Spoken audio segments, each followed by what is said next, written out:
Hola, soy Javier Benavente Barrón. Te presento Personas que lo cambian todo.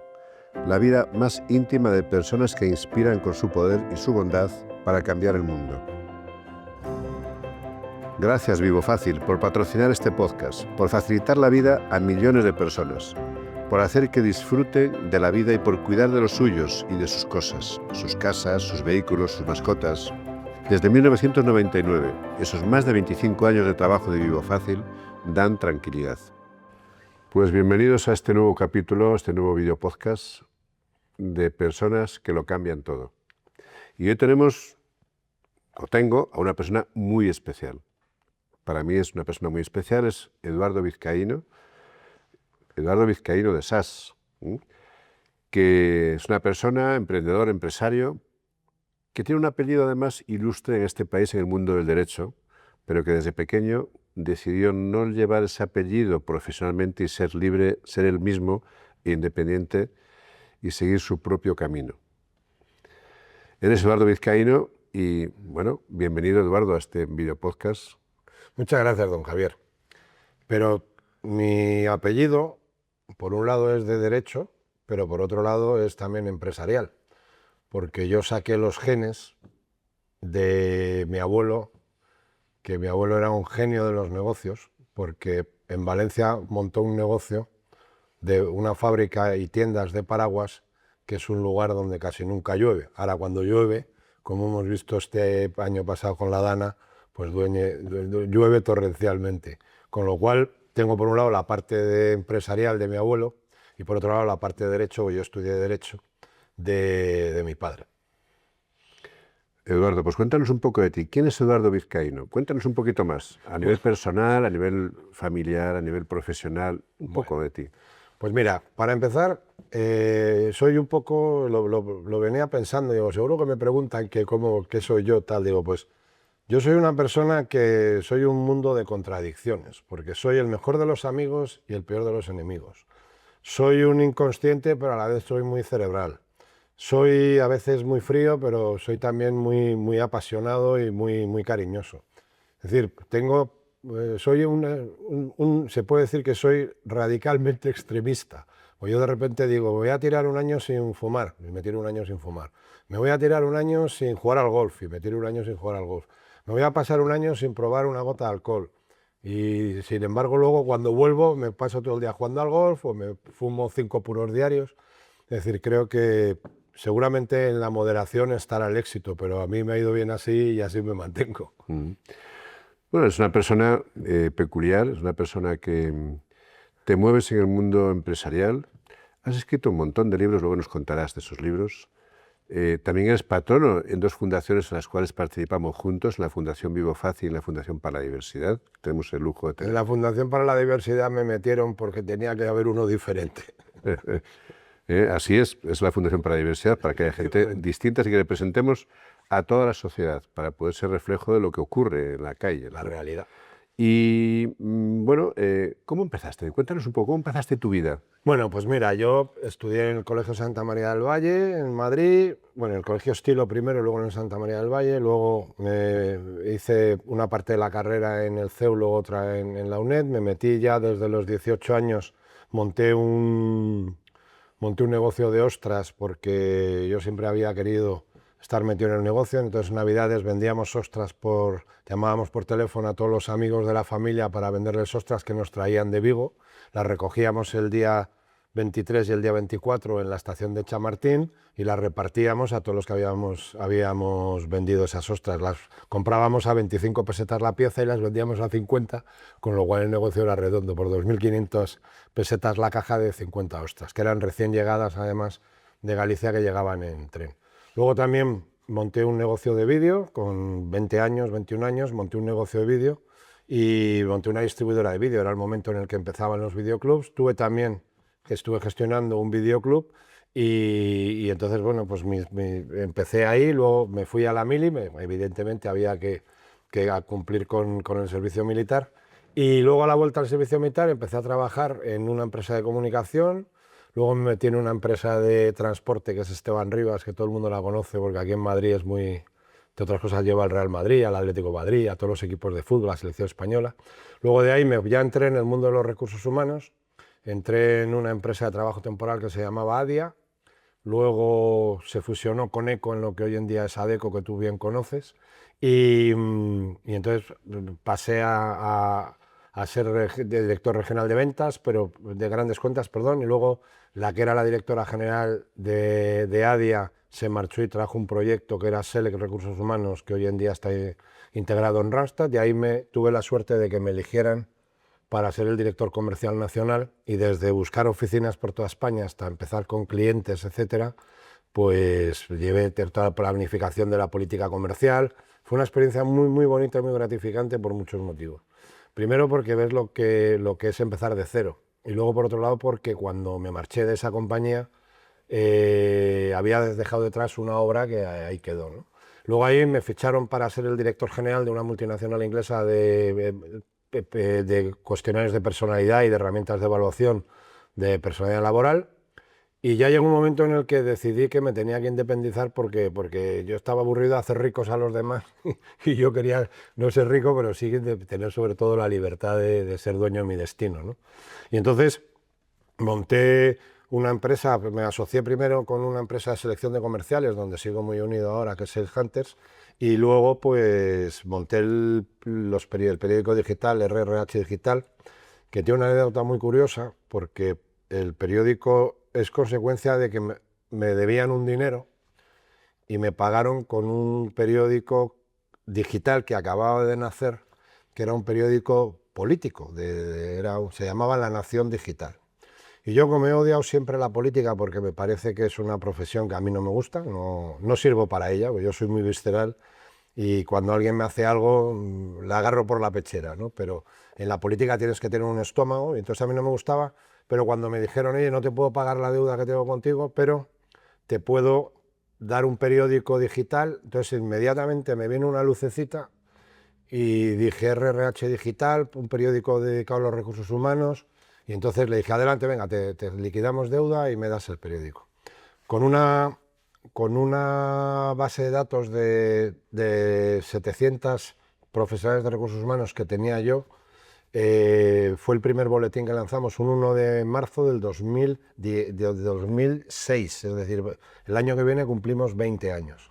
Y de 700 de base de datos a casi 25.000 que tenemos hoy, más 60.000 seguidores en Twitter, 80.000 en LinkedIn. Es decir, ha sido una locura porque hemos gestionado muy bien y sobre todo tuvimos una idea que en su momento fue el primer periódico online de recursos humanos, y además periódico, es decir, se actualiza diariamente varias veces al día, los fines de semana, 365 días del año, y luego alrededor del periódico hemos hecho muchas cosas que te puedo contar también. No, la verdad que, bueno, una de las cosas por las cuales estamos aquí también es que has sido innovador en todas tus actividades. Una de ellas ha sido convertir todo el tema del papel, todo online, y todo en aquella época cuando tú empezaste había muchísimas revistas que eran en papel, que desaparecieron y se convirtió todo online. En el mundo de recursos humanos, donde tú has sido el motor fundamental de esa transformación, el mundo de recursos humanos. Pero yo quería preguntar una cosita, ahí has empezado a hablar, decir, y me pagaron una deuda que tenía cuando uno empieza como emprendedor, que vas buscando un cliente para ver cómo coños vives, y de repente no te pagan y dice, bueno, te pago con una web. Y dice, bueno, ¿cuáles han sido tus momentos así más complicados como emprendedor cuando has hecho eso? Esa deuda me la pagaron porque yo había invertido en una emisora de radio con Fernando Berlanga, el hijo del director de cine de Luis García Berlanga, que yo le llamaba tío Luis porque mi madre era la madrina de un hijo de él, de Jorge, y la mujer de Berlanga era la madrina de mi hermano Fernando. Entonces éramos íntimos amigos desde pequeños. Yo llamo primo Fernando, primo José Luis, primo Carlos, todos. Y entonces montó una emisora de radio que se llamaba Somos Radio, y donde invertimos un dinero, una serie de gente, y se fue a la porra, lógicamente, porque 4 locos que montamos con dinero personal una emisora de radio, con 50 emisoras, una barbaridad. Y entonces yo era el consejero delegado, me hizo firmar unas cosas que yo, inocente, pues lo típico, firme, yo estaba en otro lado, y entonces vinieron a cobrar y lo tuve que pagar yo. Entonces, para devolverme ese dinero fue con la radio. Ese no fue el momento más grave. El momento más grave ha sido cuando monto el periódico RH Digital, y un primer socio me roba y le echamos, y otro segundo socio me roba y le tengo que echar, y entonces me quedo yo solo. Y además no solamente eso, sino que uno de los socios pretende llevarse a todo el equipo que había, pretende hacer unas malas praxis, y entonces eso ha sido quizá el momento más grave que he padecido. Lo demás, gracias a Dios, han sido momentos buenos. Luego algún momento que económicamente tienes falta de liquidez en tesorería, como le pasa a muchas empresas, y que tienes que buscar financiación y que tienes que avalar, pero bueno, esos momentos, gracias a Dios, quedan ya un poquito en el olvido y se sale de esas. Todo eso, las cicatrices ayudan a ser más fuerte, con lo cual, si lo miras con optimismo, te enseña, con lo cual toda enseñanza en la empresa es bueno. Bueno, pero ese es el camino que todo emprendedor pasamos. Sí, Pasamos por el tema de los socios, el tema de los cobros, todo ese tipo de cosas donde no es un regalo. Cuando la cosa está bien, dices, oye, qué suerte has tenido. Sí, bueno, es que al final sí, pero que yo siempre digo lo mismo. Dice, ahora que estamos tan mal vistos los empresarios y que nos ponen verdes y que dicen que si explotamos a los trabajadores, unas cosas que yo te lo juro que no las he visto nunca, porque gracias a Dios el mundo ha evolucionado, España ha evolucionado y aquí los trabajadores no se dejan explotar, no seamos tontos. Puede haber siempre gente pero lo normal es que coticemos a la seguridad social, paguemos a nuestros empresarios, que cobren la nómina debidamente, los que somos empresarios serios. Ya te digo también una cosa, yo no me considero un emprendedor, yo me considero un empresario. Para ser empresario tienes que emprender, pero yo no me considero emprendedor, yo me considero un empresario, que creo que es mucho más que ser emprendedor. Emprender es una parte de la empresa, pero yo soy sobre todo empresario. ¿Por qué? Porque ser empresario te obliga a más cosas que emprender. Tú puedes emprender un negocio, pegar un pelotazo, lo vendes y adiós, muy buenas. No.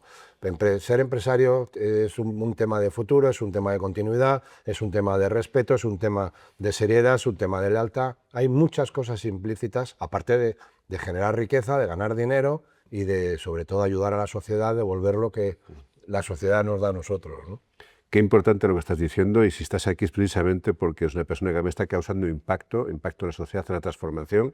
Comentábamos antes, empezaste con el primer periódico online, sí, dentro de un grupo que ahora nos puedes contar, el grupo empresarial que has montado de comunicación, tienes un área de golf donde has influido enormemente a ahorrar agua en los campos de golf para poder hacer algo muchísimo más ecológico, una cosa que consumía muchísima agua. En fin, cuéntanos un poquito de todo lo que es tu grupo y cómo estás impactando también en esto. Bueno, yo tengo varias sociedades, te he comentado que estoy metido en el tema de selección de comerciales por un lado, pero luego tengo Ediciones Digitales Siglo XXI, que es una empresa que se dedica a... tenemos medios de comunicación digitales todos, un periódico de recursos humanos, un periódico de golf, un periódico de pádel y un periódico de alta dirección, todo online. Y alrededor de los periódicos hacemos actividades que están relacionadas con el sector en el que nos movemos. Yo soy un enamorado de la especialización, creo que la especialización es el acierto, porque si tú quieres irte a comprar muebles vas a un sitio específico, si quieres ir a comprarte algo de deporte vas a un sitio específico y tienes todo. Entonces también tienes un nicho de clientes mucho más concentralizado y mucho más, dice ahora, mucho focus, más focalizado, con lo cual es más fácil todo. Y luego, por otro lado, hacemos eventos alrededor de todos ellos. Tenemos una empresa que hemos lanzado este año que se llama The Imagine House, que hacemos producción de todo lo que los eventos nuestros propios, más luego eventos a terceras personas, porque gracias al éxito de los eventos que hemos organizado, nos han pedido clientes que los organicemos eventos a ellos. Entonces hemos sacado una pata nueva que es The Imagine House, y luego por otro lado tengo otra empresa que es Deporte Empresarial, que para todo el tema de eventos deportivos, de golf, de pádel, de que nos piden los clientes, organizamos. Tenemos un circuito de golf propio que se llama la Copa Javier Arana, hemos montado el circuito de Fundación Real Madrid, hemos montado circuito de Objetivo San Andreas, hemos montado muchos circuitos de golf, porque yo normalmente de mis aficiones acabo haciendo profesión, pues soy gran aficionado al golf y bueno, pues de eso me dio para meterme, pues ese espíritu emprendedor de hacerme empresario del sector en el que me muevo, ¿no? Pero como te decía antes, eres una persona que a través de tus medios estás permanentemente trabajando temas que son lo último, claro. Temas de salud, temas de bienestar, temas de conciliación, temas de potenciar la diversidad dentro de las empresas como la mayor fuente de innovación, creación de valor y riqueza, etcétera, etcétera. Y hasta el punto, además, que en la Fundación Vivo Fácil, en el 2003, que tiene unos premios que son los de mayor reconocimiento en este país en el campo de la conciliación de vida personal y familiar y la RSC, tuviste un premio especial que te dieron ahí en la Porque me Fundación. queréis mucho y os lo agradezco siempre. Lo cierto es que si tú no estás a la última en un medio de comunicación y no innovas y no ayudas a transformar, pues lógicamente te quedas obsoleto. De hecho, muchos periódicos dejan de leerse porque no aportan nada. Ahora, por ejemplo, hemos sacado hoy mismo, casualidad, hemos lanzado lo que se llama el HR Academy, que yo odio toda la terminología inglesa, pero como es lo que el mundo te lleva hacia ello, hemos sacado una división dentro del periódico de Recursos Humanos en el cual vamos a ayudar a dar formación a las empresas y hay una división de formación que es la HR de Human Resources Academy para potenciar todo eso. ¿Por qué? Porque hoy en día, por ejemplo, hay una transformación brutal por la inteligencia artificial. Si no estamos metidos dentro de la inteligencia artificial, nos vamos a quedar fuera. Nosotros estamos metidos en la inteligencia artificial enseñando. Yo soy el primero que estoy deseando que me enseñen y aprender lo que es la inteligencia artificial, porque tengo su lado. Bueno, yo soy tecnológicamente muy avanzado, tengo todos los aparatos, tengo todo, los sé manejar. Yo he visto a mis equipos hacer temas en Photoshop y he aprendido a hacer Photoshop, viéndoles a ellos y preguntándoles, pero de la inteligencia artificial me he metido en los chats, tal, pero creo que eso tiene una profundidad tan grande que, por un lado, creo que hay que aprenderlo, sobre todo también porque saber lo negativo que va a tener cosas negativas. Hay cosas que no puedes sustituir al cerebro humano, y por mucho que sea muy avanzado la inteligencia, los robots, porque el corazón no lo tienen. Y yo, como me muevo mucho por el corazón y creo que tengo un corazón que no me cabe muchas veces en mi propio cuerpo, es el gran valor diferencial que tenemos frente a la inteligencia artificial, con lo cual quiero aprender lo bueno de la inteligencia artificial porque sé que siempre va a faltar ese punto de corazón. Pero si no innovamos constantemente, nos dormimos y la competencia te pasa. La ventaja de que tengas competencia en las empresas es que te obliga a no dormirte. Y entonces vamos a todo. Hablamos de diversidad, hablamos de inclusión, hablamos de inteligencia artificial, hablamos de bienestar, hablamos por supuesto, de ser socialmente responsables, hablamos de ecología. ¿Por qué? Porque lógicamente son temas que cada día se tratan más y cada día son más necesarios. Pero no por el cambio climático, que yo del cambio climático soy un gran enemigo. Pero has sacado el tema de que es una persona enormemente emocional. Yo te diría además que eres una persona optimista vital. Ah, bueno, sí. Optimista vital. Pero hay gente, Eduardo, yo te conozco tu humor. Hay gente que no conoce tu humor. Bueno, porque sí, bueno, eso me pasa muchas veces. A mí yo soy optimista porque, mira, mi padre decía una frase: la vida es bella, no saberla vivir no es culpa de ella.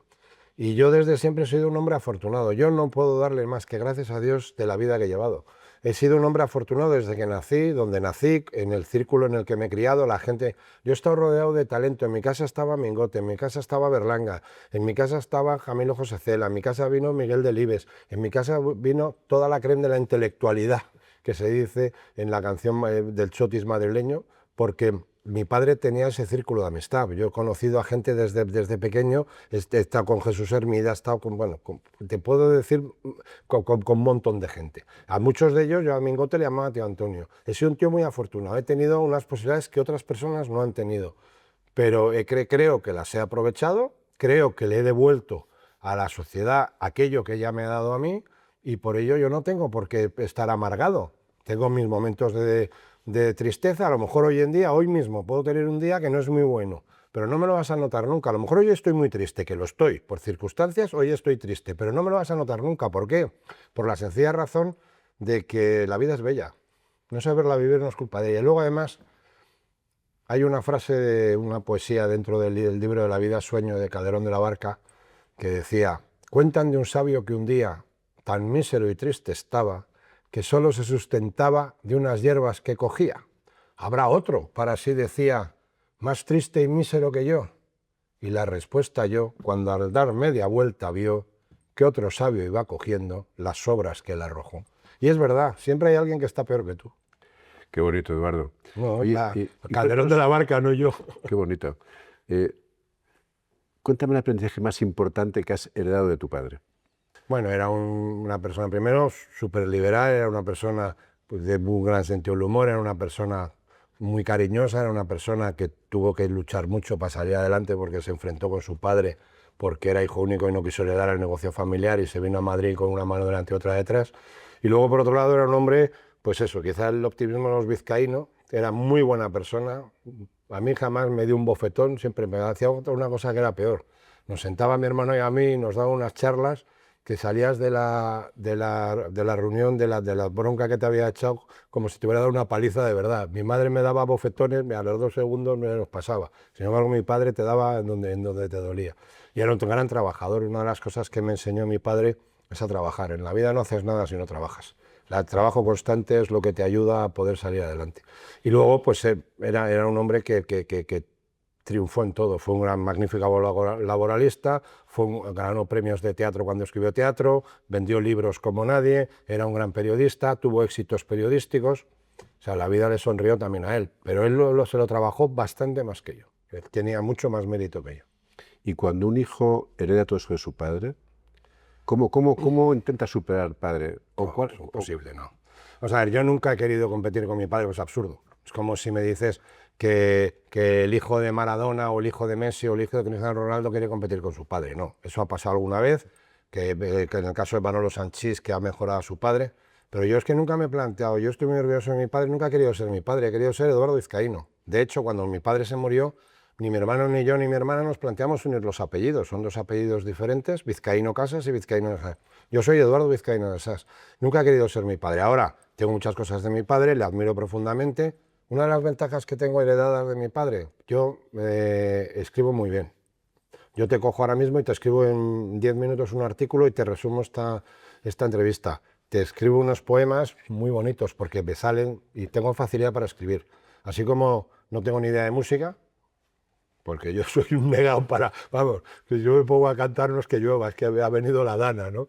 Porque soy muy malo. No sé pintar, mi hermano, por ejemplo, es un gran dibuja muy bien cómics, pero yo he sacado la parte literaria de mi padre, por eso he escrito 6 libros y siempre tengo ideas para escribir libros. De hecho, estoy ahora terminando un cuento breve que tengo que presentar a un premio literario porque me apetece. Acabo de hablar ahora con una editorial de una amiga común como es Mercedes, de ver la posibilidad de sacar un libro. Yo siempre tengo ideas y el día que no tenga ideas, malo, porque estaré ya oxidado. Háblanos un poco de eso, porque hablando de libros, que has escrito 7, varios son de formación comercial, una formación enormemente importante, pero tampoco entendida. No. Incluso tienes un libro con un protagonista en la foto, en la portada. Bueno, no. No, es un libro que escribimos a media, Santiago Segura y yo. Santiago Segura es un genio de la venta, un genio del cine, un genio del marketing, y de hecho lo ha demostrado, de ser el casposo torrente y llenar los cines a ser un padre de familia maravilloso, como empresario productor de cine, tener el último éxito el año pasado de La Infiltrada, que es un peliculón, y donde además crea polémica porque habla de un tema que aquí parece que es tabú, que los terroristas de ETA son unos santos y los pobres ellos son los pobres y no las víctimas que mataron, ¿no? Entonces, sí, escribimos un libro que se llama Un vendedor de película, porque yo me acerqué a él y le dije, le vendí la idea, me la compró. Luego no me ayudó en nada en la promoción porque no estaba en contrato, porque él es un profesional que lo que firma, él lo que te firma te lo cumple, pero no pasa una coma de lo que te ha firmado, cosa que hace bien. Pero yo, como soy un romántico y tengo ese corazón, creía que él iba a hacer poner un tuit, con que pusiera un tuit valdría, no puso ni un tuit. Pero bueno, tengo el orgullo de decir que he escrito un libro con él, efectivamente salimos los dos en la portada, y es un libro sobre ventas. Tengo otro libro que es Mamá, quiero ser comercial, que es otro libro de ventas. Tengo mi primera novela que es sobre ruedas, que es la historia de un compañero mío de colegio, que además es un ejemplo de diversidad muy importante y de superación, porque era un compañero mío de colegio, Toñejo, que le conoce mucha gente, y que corría en motos. En el raid del 5º centenario del año 92, en un quad tiene un accidente y se queda parapléjico, y en vez de hundirse en la miseria, y en vez de comerse el tarro, y en vez de hundirse, empieza a competir en motos de agua porque él lleva el motor en la sangre y su obsesión es el motor, es el que me llevó a mí por primera vez a montar en moto. Y entonces no solamente se hace corredor, piloto de motos de agua, sino que gana el Campeonato de Europa, gana el Campeonato del Mundo, además enfrentándose a la federación porque decían que como era parapléjico no podía competir. Y entonces escribí una novela de su historia, que la presenté a escondidas con seudónimo o iluso de mí a un premio de novela deportiva que sacaba la revista Don Balón y donde mi padre era jurado. Y entonces yo creía que ahí, pues en mi inocencia, tendría entonces como 26 o 27 años, eh, resulta que sabían quién era yo, porque evidentemente lo del seudónimo daba igual. Con lo cual no me lo dieron, porque mi padre era miembro del jurado, entonces me dijeron, hombre, si nos hubieras avisado, tu padre se hubiera ido al jurado y lo hubieras podido ganar. Pero bueno, escribí esa novela, que es la novela de la historia de Toñejo, que es un afán de superación, que ahora vive en Miami y es un fenómeno. Luego escribí otra novela de esta más de humor y de broma, que es Cómo ser un macho y morir en el intento, ¿no?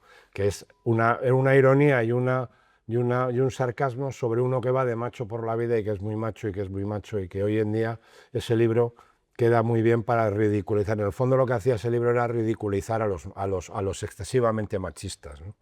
Y bueno, luego te hace dos ensayos sobre temas de recursos humanos, expertos en personas, y luego saqué también, que me pidió la editorial Espasacalpe, el Grupo Planeta, un libro de una biografía de mi padre, que es la biografía autorizada, y pero yo soy el que más le conocía de... Mi hermano le conocía en la parte laboral, porque trabajaba con él en el despacho de abogado laboralista, pero yo era su compañero de juergas.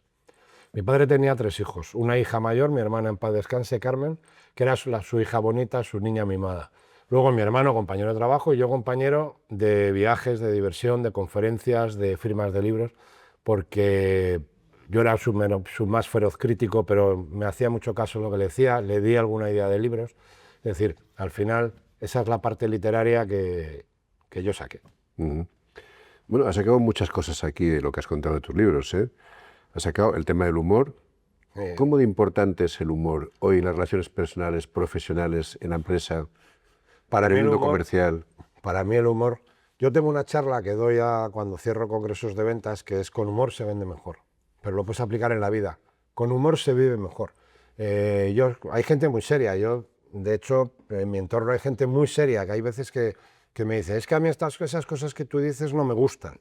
Y yo la miro y digo, sí, podrás tener razón, pero yo es que soy muy bromista, ¿no? Hay gente que es muy seria, que se toma la vida en serio. Yo me tomo la vida a broma, pero me tomo la vida a broma por lo que ya hablamos antes de soy feliz, ¿no? Entonces, como la vida es bella, yo soy feliz, me va todo bien, gracias a Dios, con mis problemas, que todos tenemos problemas, pero los miro desde el lado del humor. Digo, pues al final va a salir el sol igual. Con estos días de lluvia, al final ha salido el sol, ¿no? Con lo cual, pues entonces el humor es fundamental. Para mí en mi vida, hoy en día cada vez hay más memes y menos chistes, pero a mí me siguen encantando que me cuenten mis amigos los chistes, ¿no? Porque de hecho ayer me contaron, me contaron chistes, porque pues tenemos un grupo de amigos que lo divertido es contarte chistes, no ya solo el meme. ¿Se puede contar o no? Bueno, eso es uno que sí, se puede contar perfectamente. Ese legionario que era tan feo, tan feo, tan feo, que la muerte le dijo, de novios nada, solo amigos.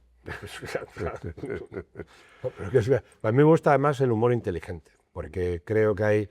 A mí, por ejemplo, en Twitter, cuando encuentro... Me gusta mucho Twitter porque coges información... Yo no me meto en fregar ni discusiones, pero coges mucha información al día a día de cosas, y luego hay gente muy, muy, muy entretenida. Hay gente que tiene una inteligencia humorística y tiene unos golpes que a mí me divierten mucho, me divierte mucho. Pero como empresarios y como comerciales, y cuanto más alto tienes el nivel en la empresa desde presidente, más comercial tienes que ser.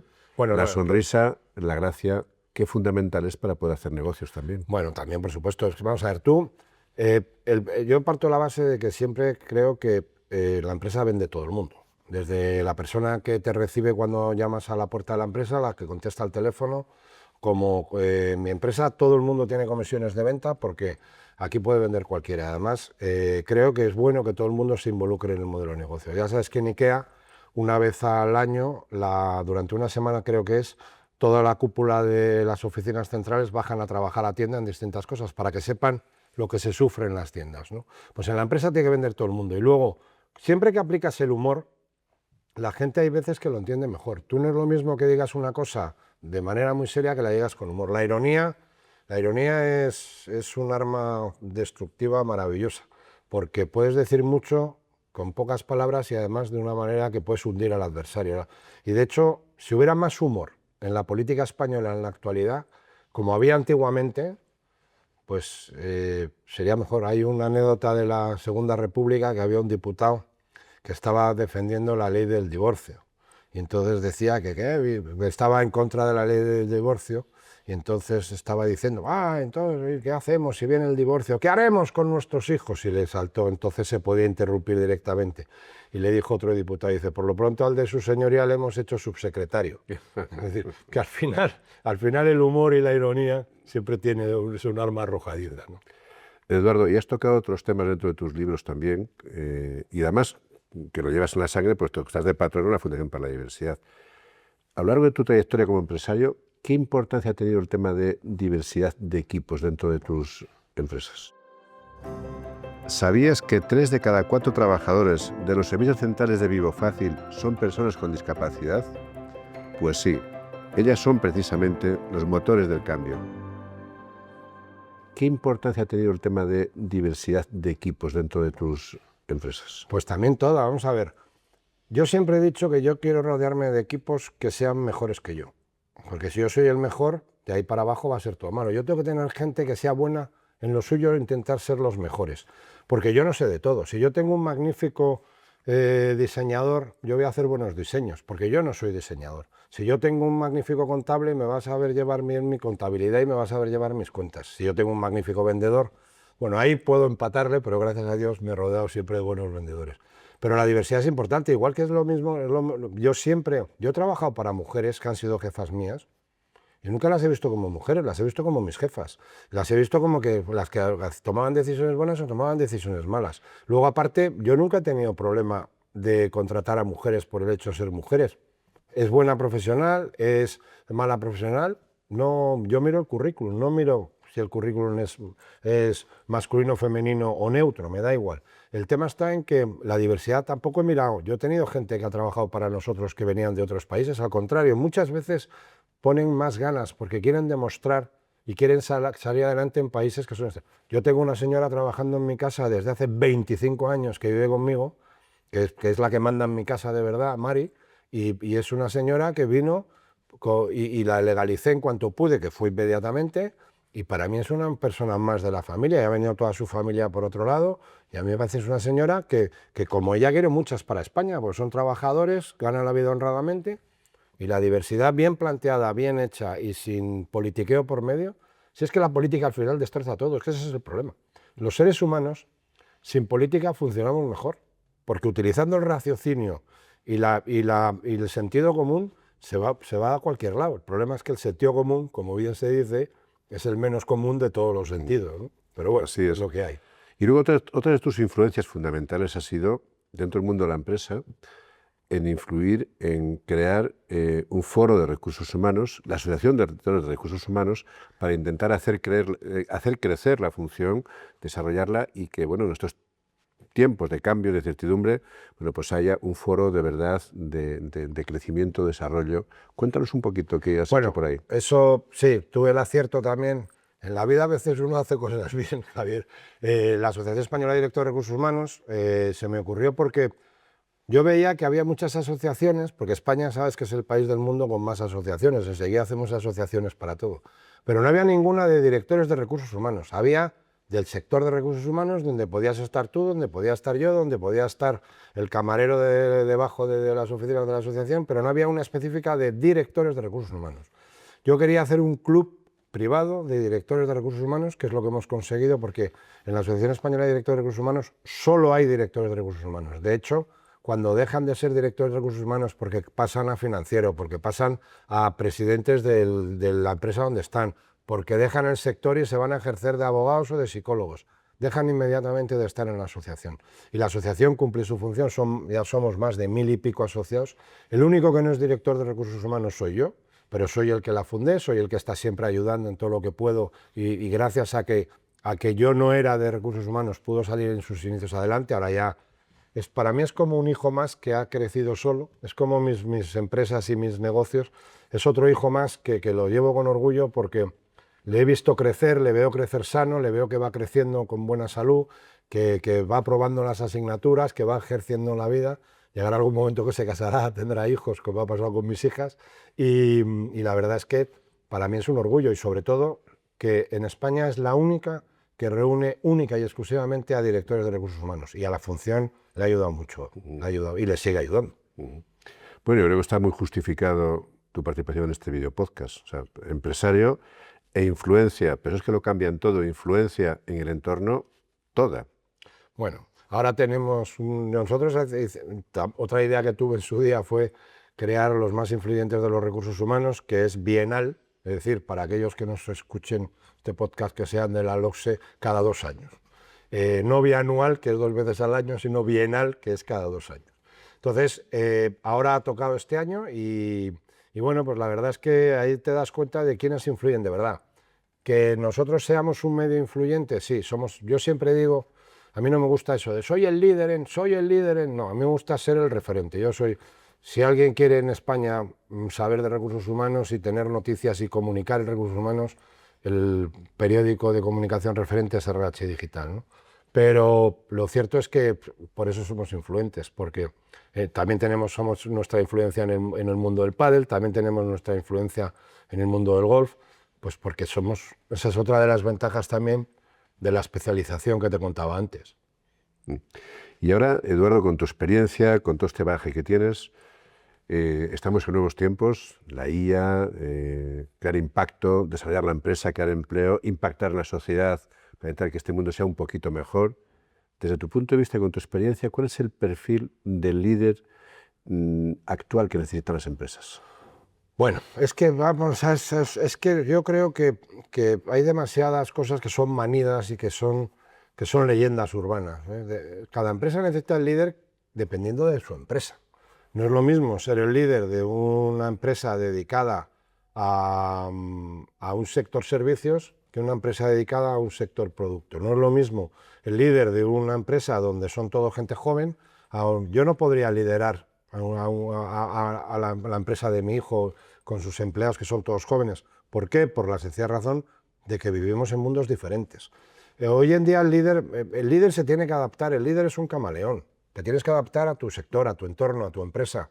También, por otro lado, el líder es el reflejo para los que están abajo. O sea, el hecho de que yo haya montado mi empresa y haya dado unos valores, una cultura a la empresa, de ahí abajo, desde ahí cae todo hacia abajo y eso acaba filtrándose en todas las capas de la empresa. Yo, por ejemplo, llevo muy orgullo, y además lo digo siempre, nosotros lo que hacemos en la empresa mía, podrá gustarte más, podrá gustarte menos, pero hay una cosa que es indudable y además que yo la digo con mucho orgullo, le ponemos mucho corazón, le ponemos mucho cariño a lo que hacemos y tratamos a los clientes poco el traje a medida.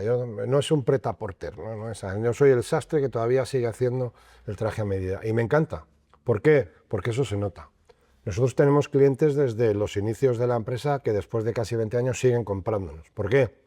Porque ven que efectivamente eso es así. De hecho, les he reconocido muchas veces porque han sido los que han ayudado a que estemos donde estamos, ¿no? Y por otro lado, eso se mama desde pequeño. Es como a mí me preguntas qué he sacado de mi padre o de mi madre. Pues de mi madre he sacado una cosa que para mí es fundamental, que se llama educación, que se llama saber estar en los sitios, saber tratar a las personas, saber tratar a las mujeres. Yo como hombre, porque mi madre era hija de marino y me dio una educación de cómo hay que tratar a las mujeres, cómo tienes que ser con ellas. Yo eso se lo he querido transmitir a mis hijos. Yo seré un antiguo, pero yo cuando una señora entra en mi coche le abro la puerta, no entra por su lado. Yo nunca paso delante de ni de mis hijas, ni siquiera de la chica esta que te he dicho que vive conmigo, Mari, que trabaja en mi casa, tampoco entro delante de una puerta de ella, la dejo pasar siempre. Son cosas que me enseñó mi madre de educación, porque mi madre, como buena hija de marino, tenía mucha clase, mucha distinción, era súper educada y me enseñó por ejemplo, no llevarte el tenedor la boca al tenedor, sino el tenedor a la boca, ¿no? Entonces, todas esas cosas mi padre me enseñó la fortaleza y la lucha por trabajar, que hay que trabajar para sacar adelante. Entonces, bueno, pues todas esas cosas, si tú las transmites en tu empresa, esa empresa tendrá parte de ti. Que es por eso te digo que cada líder es de una manera diferente y cada empresa necesita un liderazgo diferente. Tú eres un líder de una manera diferente a mí en tu empresa, yo te veo en tu empresa, y en tu manera de ser eres muy diferente a mí. Tenemos muchos puntos en común, pero hay puntos que son tuyos, que es tu propia personalidad que has metido, tu sello, tu huella en tu empresa, lógicamente. Bueno, y la cultura del esfuerzo, que en tus conferencias que das en temas comerciales y otro tipo de cuestiones, siempre te he oído hablar de la cultura del esfuerzo. Hombre, eso ahora está muy de moda con Rots de Mercadona en Valencia, pero si igual es porque yo tengo sangre valenciana por mi padre. Es que sin esfuerzo en la vida no hay nada. Y aparte hay otro tema. Mira, tú de repente ahora te toca 1 millón de euros en la lotería y te lo gastas enseguida. Pues como no le has dado valor, ahora cuando tú te ganas 1 millón de euros, lo ahorras, lo guardas, lo valoras. Las cosas que no te cuestan no se valoran. Las cosas que te cuestan de verdad se valoran. Y aparte es que luego dicen lo de la famosa frase de la inspiración existe, pero te tiene que pillar pintando, que decía Picasso, ¿no? Es verdad, pero si yo no estoy trabajando, las ventas existen, pero para vender te tienes que pillar vendiendo, ¿no? Evidentemente el trabajo diario es lo que hace. Si yo escribo todos los días un folio, después de 100 días tengo 100 folios escritos. Después de 200 días ya igual tengo un libro terminado. Yo escribo más de un folio diario si me pongo, ¿no? Pero al final el día a día, la constancia, pues lógicamente te da el éxito, porque es la única manera de triunfar en esta vida. Y para estos emprendedores nuevos que empiezan, que se quieren hacer empresarios, para mí ser empresarios, contratar al menos una persona. Sí, eres emprendedor, pero la cosa empieza a ser seria cuando ya empiezas a contratar personas. Ahí la cosa empieza ya... Cuando tienes una nómina mensual. Efectivamente, ahí ya eres empresario, ¿no? ¿Qué consejos le darías a nivel de gestión? Al que empieza hoy. Pues mira, el que le di a mi hijo, que mi hijo hace un año me dijo que ha tenido una trayectoria en el sector de distribución, Heineken, Coca-Cola, Eura, muy buena, es un muy buen chico, y me dijo, mira, es que yo creo que ahora es el momento que me dedique a aprender, tiene un negocio de té, podemos meter la cuña publicitaria a Edward Fields, que es su empresa de té y matcha y eso que está ahora de moda. Y le dije, muy bien, hijo, tienes 33 años, yo no voy con 33 años ya eres todo un hombre, ¿no? Tú sabes lo que haces, eres maduro, eres muy inteligente, muchas veces me ha enseñado muchas cosas mi hijo a mí. Yo he mejorado muchas cosas gracias a mi hijo, fue el que me metió entre otras cosas en el golf. También es verdad que mi mejor amigo desde el colegio Álvaro y su padrino es profesional de golf, con lo cual lo tenía de David más fácil. Lo que no consiguió Álvaro lo consiguió él. Y le dije una cosa muy sencilla, le dije, hijo, si quieres ser empresario, hazte empresario, pero lucha, trabaja y trabaja, trabaja, trabaja. Y con trabajo, trabajo, trabajo. Luego tienes que tener esa pizca de suerte. Y luego tienes que saber tener una capacidad de resistencia, ahora le llaman resiliencia a las adversidades, pues lógicamente saldrás adelante. Y ahí está, luchando, tiene sus problemas, está conmigo, él vive en una casa que yo tengo dentro de mi casa y está ahí trabajando y todos los días hablo con él y ahí va, sacando adelante su negocio y es trabajo, trabajo y trabajo. Luego también tiene que venir esa pizca de suerte que hemos tenido en un momento determinado todos los empresarios, pero bueno, hay que contar con ello. ¿Pero qué es para ti la suerte? Pues la suerte depende, la suerte es que te pueda tocar la lotería o no, porque hay gente que le toca la lotería y no. Yo gané un torneo de golf en uno de los campos más difíciles que hay en España, que es Valderrama, y en el penúltimo hoyo di un golpe, un segundo golpe malo, y entonces me tocó en vez de irse al agua, me tocó en una estaca que hay antes del agua y me la sacó al centro de la calle. Y luego ya di un golpe bueno y pude ganar el torneo, porque ese golpe, si se me hubiera ido al agua, pues ahí tuve la suerte de que tocó la madera y se quedó en el centro de la calle. La suerte es que en aquel momento en el que tú necesitas algo, ese algo se produce. Mira, hoy justo curiosamente, mi hijo que está con un tema de socios y tal y cual, le han dado una noticia muy buena, ha sido un golpe de suerte, que le venía muy bien, entre otras cosas para levantarle la moral. Al final es que aquello que tú necesitas en un momento determinado aparezca sin que tú lo esperes, aunque tú hayas trabajado para ello, pues que efectivamente si has estado trabajando, pero de repente, ¡pum! ¿Por qué ese cliente justo hoy, que es cuando más lo necesito, después de que llevo 2 años trabajándole, me llama y me dice, oye, ¿qué? Pues ese es el golpe de suerte de ese momento. A veces el golpe de suerte es que te encuentres con una persona que te cambia la vida. A veces el golpe de suerte es una llamada bien hecha en un momento determinado. Yo en mi vida ha aparecido una persona en mi vida que me cambió la vida para bien, que siempre estaré agradecido de un mensaje que puse una noche. Si no llego a poner ese mensaje una noche para pedir una colaboración para un programa de radio, pues esa persona no hubiera sido parte de mi vida, ¿eh? Con lo cual... Y en el mundo de la empresa, las traiciones. Las traiciones. ¿Cómo se gestionan las traiciones? Porque siempre sucede. Malamente, malamente. Siempre sucede. Bueno, vamos a ver. Al final, cada uno es un mundo y cada persona... Yo es que mira, a mí me dicen siempre que yo soy muy generoso, y es verdad. Quizás uno de mis defectos, pero Yo creo que si tienes hay que compartir en esta vida el egoísmo. Esos que tienen mucho, mucho dinero y se mueren ricos, pues qué tristeza, ¿no? Era tan pobre que solo tenía dinero, ¿no? Como dice la vieja frase. Pues yo creo que hay que compartir. Entonces las traiciones son gente que es egoísta y gente que solo piensa para ellos y además cortoplacistas, porque normalmente esto es como tú me puedes engañar una vez y te lo acepto. Me puedes engañar 2 veces y me habré equivocado. Pero ya la tercera, si me engañas, es porque yo soy tonto. Entonces el problema lo tengo yo, no lo tienes tú. Es lo de la vieja frase de Abraham Lincoln, ¿no? Dice, se puede engañar a todos algún tiempo, se puede engañar a algunos todo el tiempo, pero no se puede engañar a todos todo el tiempo. Con lo cual, lógicamente, el tema está en que el que traiciona tiene el problema él. Si a ti te traicionan una vez y te dejas traicionar una segunda, pues el problema lo tienes tú. Y luego los traicioneros, al final se les acaba descubriendo. A mí me pasó con 2 socios, ya te digo, me traicionaron, sobre todo, que no fueron lo éticamente que yo creo que hay que ser, y han salido perdiendo los 2. Porque el que ha acabado triunfando he sido yo. El que la empresa sigue funcionando soy yo. Yo creo que eso es un mensaje importante porque a mí me ha pasado lo mismo. Sí, en el mundo de la empresa todos hemos tenido traiciones, tú las has tenido, yo las he tenido, todo el mundo las hemos tenido, y cuando estás trabajando dentro de unos valores, al final tú sigues para adelante y eso es lo que triunfa. Al menos es mi experiencia, eso es lo que triunfa, ¿no? No, total. Pero aparte hay una variable, que tú has dicho eso, dice, valores. Es que yo soy partidario, sabes, que te lo comenté el otro día hablando de esta entrevista, que se han perdido muchos valores en la sociedad de hoy. Hoy en día hay cosas, y yo te ponía el ejemplo, yo cuando era pequeño íbamos a Navacerrada, al pueblo de la Sierra Madrileña donde yo donde veraneaba de pequeño, y decías, ese es don José, el boticario. Mira, ese es don Luis, el sacerdote. Ese es don Mariano, el maestro. Y la categoría la daba la personalidad, la persona, la cultura, el estudio.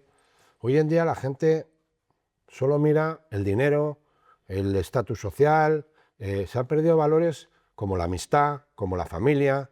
O sea, son valores que son fundamentales. A mí por eso la sociedad americana no me gusta mucho. Porque sí, tú puedes tener hijos, pero se va un hijo de la costa este a la costa oeste y se ven una vez al año y no se llaman y se ven, lo ves en las películas americanas cuando después se muere el padre y aparecen todos en el entierro y encima acaban todos a tiros que no se ven hace años. Yo creo que no hay mayor valor que los hijos, que la familia, que verlos crecer. El día que tenga nietos supongo que me hará mucha ilusión, pero vamos, como todavía soy viejecito, pero no soy tan viejecito como para eso. Y Eduardo, hay momentos de miedo y de riesgo. Pero ahí entra la parte de inconsciencia. Yo es que soy muy inconsciente en muchas cosas. Yo a veces, mira, todavía recuerdo, lo hablaba el otro día con mi socio de golf, con Fernando, el día que firmé un acuerdo con el Real Madrid, donde yo me comprometía a darles un dinero que no tenía. Y era el Real Madrid, ¿eh? Además donde tenía muchas amistades desde de la junta directiva y tal. Y al final lo saqué. Ahora yo salí de firmar en el Bernabéu antiguo, en la esquina del Bernabéu, ese contrato. Y yo salía diciendo, ¿pero qué acabas de firmar, Eduardo? Si no tienes dinero para pagar esto. Pues al final acabé consiguiendo ese dinero, seguramente porque la necesidad aprieta y ahoga y entonces es cuando todavía tus recursos los sacas más. Luego también a lo mejor esa pizca de suerte, pero yo recuerdo que ese contrato era 50.000 euros hace ya muchos años y decía, si es que no los tengo. Es que es una barbaridad lo que acabo de contar, además las consecuencias que podía tener de muchos temas ya también personales y de relaciones, ¿no? Pero el miedo es muchas veces es la valentía la hace el inconsciente. De repente te metes a apagar un fuego y lo apagas o a veces te mueres, ¿no? Pero no lo piensas. Yo creo que a veces haces cosas que salen bien porque no las has pensado. Si las pensaras, tu raciocinio diría que no, Sí, sí. que no es bueno. Yo siempre digo que el miedo es como la fiebre que te dice, ojo, cuidadito que aquí hay peligro. Pero la valentía es seguir a pesar del miedo. ¿Sí? Yo creo que yo en ese caso, yo de joven sobre todo, me subía a árboles, tal, nunca pensé que me podía caer. Hoy en día hay cosas que ya sí que te lo planteas más, pero aún así yo me sigo metiendo en charcos porque soy un poco inconsciente. Yo creo que es que todavía me queda un poquito por madurar todavía un poquito, cosa que no me disgusta porque el llevar un niño dentro creo que también me hace más humano, quizá por eso soy tan cariñoso, por eso soy tan amigo de mis amigos, por eso soy tan romántico, yo soy muy romanticón. Romanticón me dicen que yo me hago mis novelas, ¿no? Pero es que me gusta, yo me sueño mi mundo como creo que debe de ser y a veces me llevo muchos berrinches, ¿eh? Quizá también a veces por eso, por mi manera de ver ese niño que llevo dentro, ¿no? De que creo que tiene que ser. También a veces me cojo pataletas de que no se hace lo que yo quiero, ¿no? Porque sí, quizá por ese niño que todavía me queda ese puntito de madurez, aunque yo creo que ya a mi edad, Javier, no creo yo que ya pueda madurar mucho más. Pero volviendo ahora ya un poco a la actividad de tu grupo empresarial periodístico, el futuro del periodismo y la información digital, ¿cuál es el futuro? Bueno, si hacemos caso al gobierno y con la ley esa que quiere sacar, malo, porque no nos va a dejar informar con libertad. Pero bueno, pasando de política, que sabes que a mí, como te he dicho, la política me aburre, hombre, yo creo que hay una cosa que es brutal respecto a... Antes me preguntabas que por qué yo me metí en temas digitales, pues en su momento porque yo, como mi padre estaba muy metido en el mundo periodístico, vi que el papel era una ruina, porque cuanto más anuncios metías en un periódico, más papel tenías que comprar y más caro salía unitariamente el periódico, con lo cual había pérdidas. Es que hoy en día va la velocidad, va el mundo a tal velocidad que la inmediatez se quedan, los semanarios ya no existen, porque es que yo cuando veo alguno que hay en mi sector de recursos humanos, digo, cómo me encanta que sigan sacando semanarios, porque es que noticias que yo publicaba hace 10 días, ellos las sacan 10 días después, ¿no? Con lo cual, evidentemente, la velocidad va a tal extremo, las nuevas tecnologías, es que la gente joven de ahora no ve la televisión, como veíamos nosotros. Primero solo teníamos una, como mucho dos cadenas. Ven en concreto determinadas series, determinados documentales, van a la carta. Y en la comunicación y en el periodismo va a ser exactamente lo mismo. Y hay una cosa que es curiosa, que por lo menos en España, porque tengo entendido que en el resto del mundo no es así. La radio sigue triunfando en España. Yo oigo todos los días la radio, me acuesto con la radio, voy en el coche con la radio, también oyes podcast, pero es radio al final. Estás oyendo muchas veces podcast de programas que han dado en la radio. Las nuevas tecnologías hacen que tú tengas la información en el teléfono. Ese fue el éxito de Twitter, que a mí es lo que me gusta de Twitter. Yo no entro en disquisiciones de cosas. Además me hace mucha gracia que enseguida que se muere alguien, todos, en Twitter, pobrecito, pobrecito. Esto es para que vean que yo en Twitter he puesto eso. A mí me gusta la información. Y luego, por otro lado, también esa información, esa rapidez, hace que las noticias, ya en su día, siempre mi padre contaba, que decía Mariano de Cavia que el mejor artículo periodístico que se publicaba en el ABC, al final, al día siguiente, quedaba para envolver el bocadillo del albañil en la obra, ¿no? Pues hoy en día la velocidad con la que se suceden las noticias hace que lo que haya sido noticia, como hay tal cantidad de noticias y además a nivel global, pues ya no son solo las noticias españolas.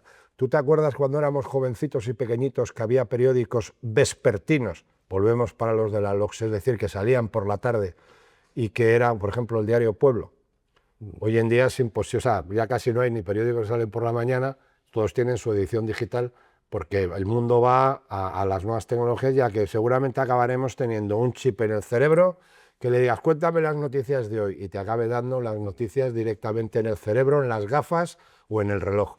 Que sin estos relojes, yo ahora mismo puedo tener 40, 50 relojes y algunos buenos, algunos. Y al final vas con este porque es el más cómodo, porque te da todo. Al final es como el teléfono. Oye, Eduardo, con el humor que siempre te caracteriza en todos los lados, que como te decía antes, a unos le cae bien y a otros no tan bien, pero se te nota que aunque estés pasándolo mal, tienes el humor para ti y para los demás, siempre con la sonrisa. ¿Cómo cuidas ese bienestar emocional? ¿Qué es lo que haces para estar así? Pues que le puede servir a otro, porque estamos en un momento, la verdad, complicado. Es un tema de carácter, es un tema igual. A lo mejor mi inconsciencia y eso que te decía yo del niño que llevo dentro, ¿no? Ese niño que llevo dentro. Al final yo lo paso muy mal también a solas, ¿eh? Yo a veces lloro, yo soy muy llorón, yo me emociono viendo películas, además me gusta, yo creo que el llorar no es malo, no hay por qué avergonzarse porque te emociona. No te imagino limpiándote las lágrimas. No, se me ponen los ojos enseguida. Yo me emociono mucho, por ejemplo, mira, fíjate, es curioso, te voy a contar una cosa que a mí me emociona mucho. Yo desde muy pequeño he ido siempre a las fallas y he vivido las mascletas con mi padre en el Ayuntamiento de Valencia, era un privilegiado, te he dicho, iba a los sitios VIP, ¿no? Cada vez que oigo el himno de Valencia, y ahora estos días lo hemos estado oyendo mucho, yo me emociono mucho, porque me acuerdo mucho de mi padre. Y me acuerdo de mis vivencias con mi abuelo en Valencia, y me acuerdo de mi abuela en Valencia también.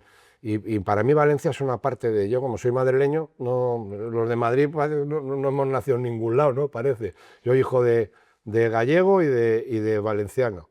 De gallega y de valenciano. Y entonces yo me emociono mucho y entonces pues eso me hace el hecho de que a escondidas pues emocionalmente lo llevo. Y luego por otro lado porque cuando eso pues siempre pienso, si al final se va a arreglar.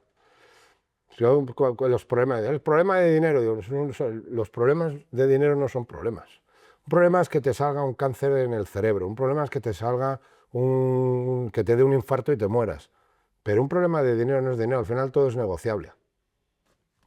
Eso no tiene mayor historia. Entonces yo quizá me lo como. Yo te he dicho, ahora no estoy en una época muy buena, pero nadie lo nota. ¿Por qué? Porque yo miro el mundo con optimismo, porque al final la vida es bella, no saberla vivir no es culpa de ella y sobre todo que siempre tienes cosas, por lo menos yo en mi vida tengo motivaciones que me ayudan a salir adelante, que me ayudan a triunfar, que me ayudan a ver esa puertecita que se abre cuando otras se cierran.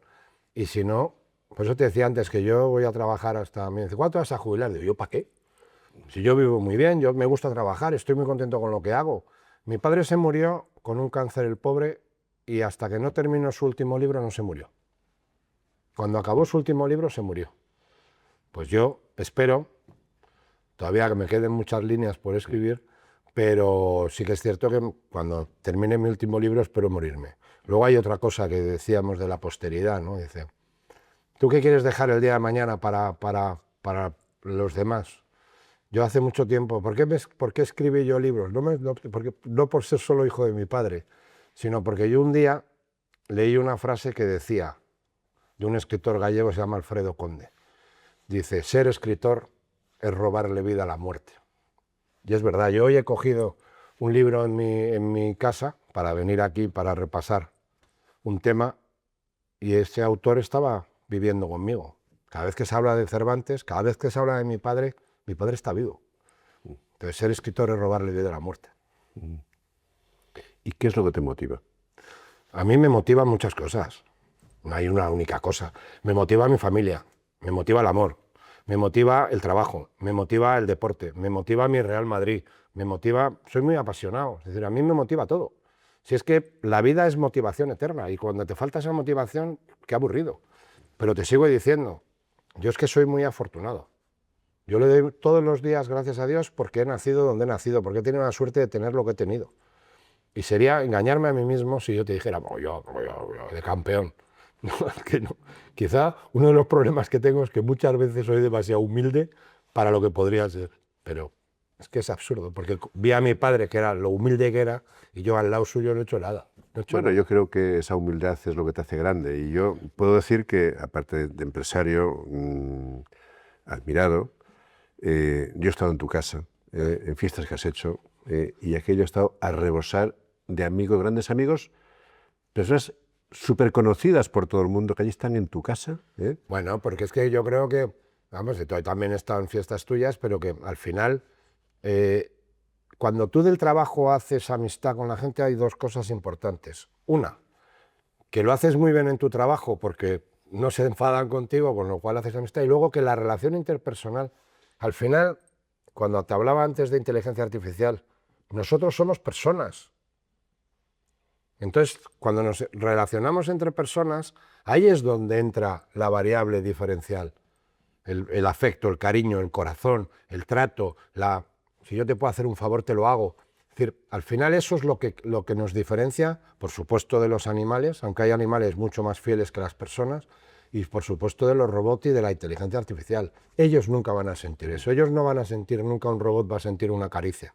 Yo tengo por mi casa 6 o 7 aparatos de esos, de hecho, de Alexa, de los Alexas, y pongo la radio y le pregunto cosas y qué tiempo va a hacer hoy, pero es una herramienta más como poder tener una televisión. Pero hay un secreto, Eduardo, hay un secreto ahí que desde fuera te lo voy a decir.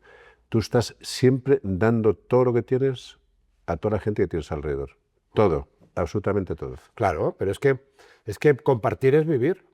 Es que a mí me parece absurdo porque creo que hay que compartir, es que el egoísmo es malo.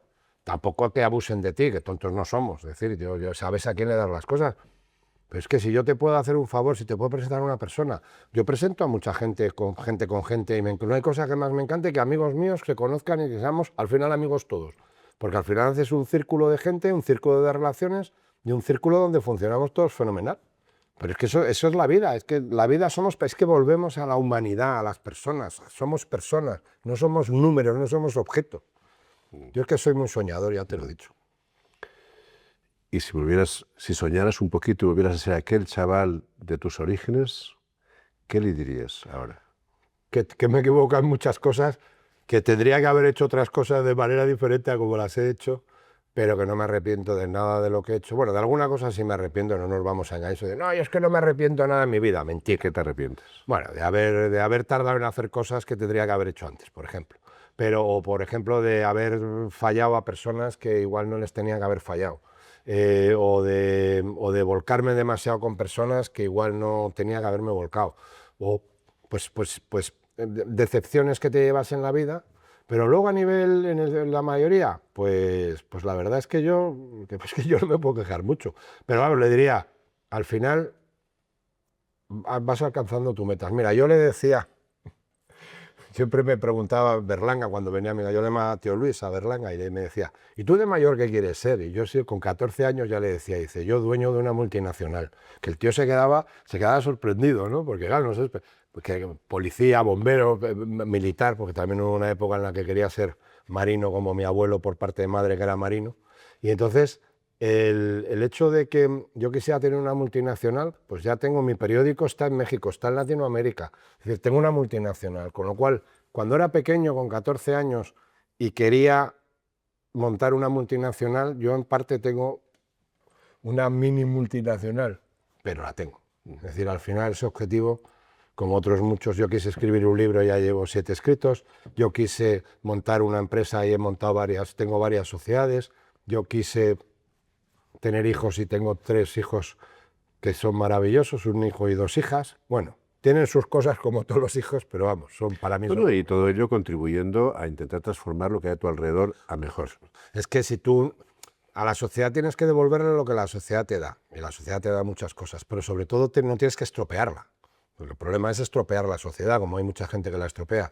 Y luego, por otro lado, si puedes ayudar, mira, yo muchas veces voy por la calle y veo a un ciego andando y me da mucha pena, porque ese pobre ciego que es invidente, que seguramente luego hablas con ellos y son súper felices, pero yo digo, qué pena que este hombre, o esta mujer, lo que se está perdiendo, porque efectivamente tiene una desgracia, que ha nacido con esa desgracia, y sin embargo muchas veces la gente que ha tenido grandes desgracias en su vida son los más optimistas y te dan unas lecciones de vida brutales. Entonces, solamente por ayudar a esa gente, solamente por poder devolver a la sociedad cosas que las devolvemos y mucho con nuestros impuestos, si fueran bien utilizados debidamente nuestros impuestos, no para otras cosas, pero yo no hablo de política, pues lo cierto es que a mí ayudar a todas esas personas creo que es lo que tendríamos que hacer todos, colaborar.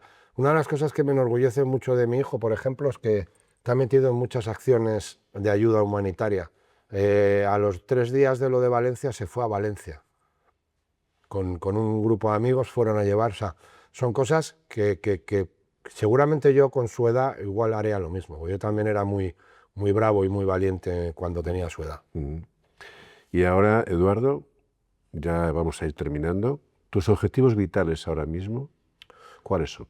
Pues hacer más grande todo lo que tengo, seguir haciendo feliz a mi entorno, ver cómo mis hijos crecen profesionalmente, que gracias a Dios les he podido dejar lo mismo que me dejaron a mí mis padres, es decir, una formación, una educación y unos valores, ver que esa educación, esa formación, esos valores sirve para que ellos salgan adelante y monten sus familias y sean felices y me den descendencia algún día, y que el día de mañana pues se acuerden del si llego a ser abuelo, el abuelo Eduardo, ¿no? Y a ti, porque a tu padre, a tu madre, lo hemos recordado muchísimo, pero a ti, ¿cómo te gustaría que te recordaran? A mí que me recordaran como una buena persona, un buen amigo, el peor de los enemigos, y luego alguien que quiso que su obra continuase en el tiempo. Y espero que mi obra continúe en el tiempo, bien sea porque Mis hijos no creo, porque yo no les he querido meter nunca en el negocio, pero que de alguna manera mis medios y mis periódicos y mis circuitos de golf y mis... Ya voy a intentar yo de alguna manera que eso pueda seguir en el tiempo. Y aquellos que quieran contactar contigo, bien por tu revista RH Digital, bien con la de golf, ahí trabajando también por intentar hacerlo todo mucho más ecológico, bien con la de directivos responsables. Y de formación en ventas, que soy un gran formador en ventas. Eso es, formación en ventas, me consta, lo tengo constatado, de que eres un gran formador en ventas. Gracias. Muy bueno, muy bueno. Y das conferencias sobre ello. ¿Cómo te contactan? Porque tienes tantas cosas, ¿cómo te contactan? ¿Eso lo vas a poner ahí abajo? O... No, quiero que lo digas. Bueno, pues en LinkedIn me tienen, en el LinkedIn o como se diga, que a mí siempre me regañan porque no lo sé decir. Luego tengo Twitter Vizcaíno Eduardo y luego pues en RRH, eds21.es, que es la web de nuestros periódicos digitales, la casa, el holding que sería, el paraguas de donde dependen los periódicos digitales. Y luego en mi correo electrónico, pero ese no lo voy a decir porque no vaya a ser que me lo llenen de mensajes los que no sean muy partidarios de lo que he dicho, que como todo en esta vida hay que saber que tienes gente a favor y gente contra. Decías tú antes que no todo el mundo conoce mi humor y que todo el mundo lo acepta. Yo siempre desde pequeño me ha pasado una cosa muy curiosa. Decían, ¿qué tipo más majo? O qué imbécil. Y luego mucha gente que me decía qué imbécil, cuando me conocían de verdad, decían, joder, y yo la primera vez que te vi que pensé que eras un imbécil. Entonces, eso me ha pasado muchísimo. Y es que la gente, al final, es tan superficial que solo se quedan con lo de fuera. Y cuando de verdad entras a donde las personas, dices, ostras, es que esta persona tiene mucho mérito, muchos valores, tiene muchas cosas de las que estoy de acuerdo con él. Pero eso me ha pasado muchísimo, pero desde el colegio. Pues tienes toda razón. Eduardo es una de esas personas grandes que uno se encuentra en la vida y que dices, qué suerte he tenido por haberme encontrado en la vida. Y eso te lo digo a nivel personal. Me lo voy a acabar creyendo, me voy a ir de aquí más ancho que largo. Es así que muchísimas gracias, Eduardo, por estar aquí. Gracias a ti por ser fuente de inspiración seguro para muchísima gente que te escuche. Gracias, Eduardo. Eso espero, gracias a ti. Esto es todo por hoy. Si te ha gustado, te invitamos a seguirnos, a compartirlo y a dejarnos tu valoración con 5 estrellas. Con tu apoyo podemos llegar a más personas que buscan inspiración para liderar el cambio, para transformar el mundo a mejor. Gracias por formar parte de este movimiento. Recuerda esto, no es la especie más fuerte la que sobrevive, sino la que lo cambia todo. ¿Y tú, cómo quieres contribuir al cambio? Te espero en el siguiente capítulo.